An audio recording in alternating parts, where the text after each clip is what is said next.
día voy a cantar a la mujer paraguaya, la más gloriosa de América. Papa Francisco las consagró. Es digno de destacar acá y en todas partes, como hijos agradecidos de tu pacinca cupé. La beata paraguaya María Felicia Chiquitunga, testimonio transparente de vocación y de amor.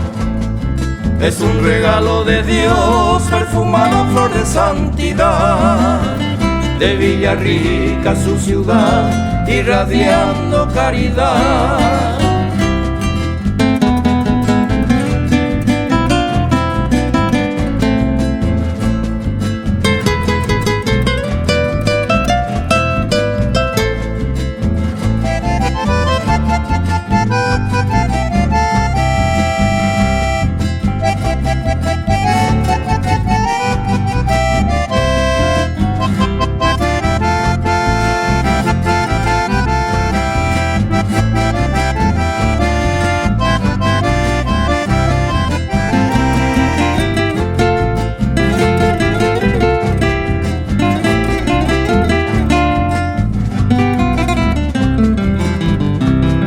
En la guerra del 70 las heroínas residentas donaron todas sus joyas y se alistaron en el campo de acción a defender a la nación en hecatombe de la patria.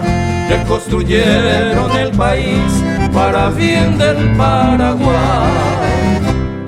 La beata paraguaya María Felicia Chiquitunga, testimonio transparente de vocación y de amor.